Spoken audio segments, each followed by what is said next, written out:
is a look at your weather forecast, Brittany. We got a taste of winter weather this morning, but the afternoon was just so beautiful. How's Sunday shaping up?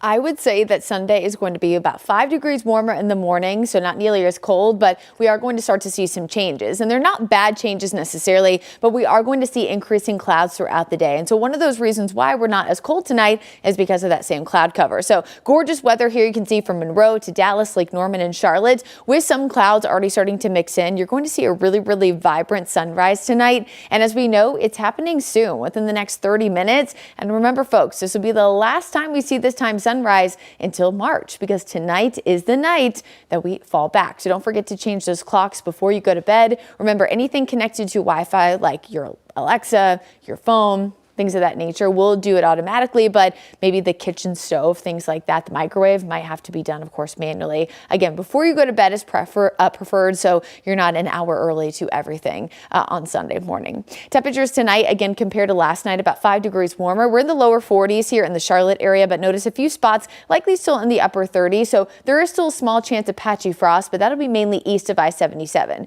So tonight before you go to bed is ideal. The official clock change will happen at 2 a.m. and this is a very niche thing to point out, but I'm going to point it out anyway. If you are someone who gets up excessively early for work, so maybe you work in news, maybe you have an overnight shift, you know, my sister's a nurse, so maybe you're an overnight nurse. If you set your alarm between 1:59 a.m.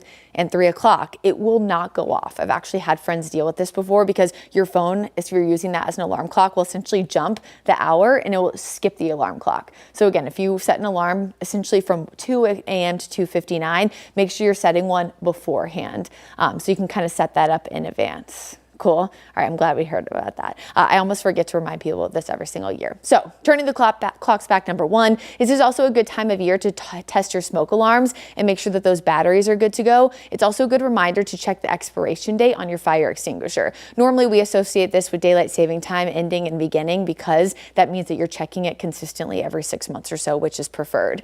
Extra hour of sleep, yes, happens since we are falling back, but remember, we're not losing daylight. We're just adjusting the clocks earlier by an hour.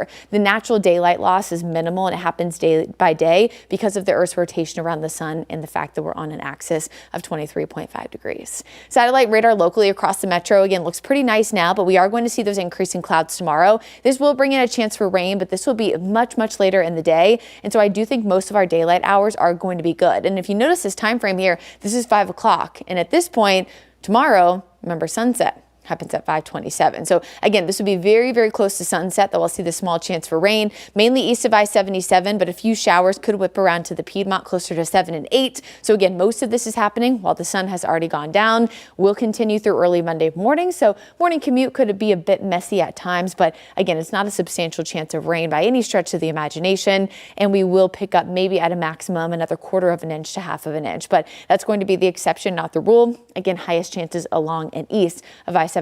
In fact, you can see places like Raleigh, Southern Pines, Fayetteville could get close to an inch with this weak system passing by. Here's your Jerry Hunt Supercenter 7-day forecast. After Monday morning's rain, the rest of the week looks fantastic, and these cool nights and warm afternoons will set up perfectly for peak fall color over the next 2 weeks here in the Queen City. We're in the upper 60s to near 70 Tuesday through the end of the weekend.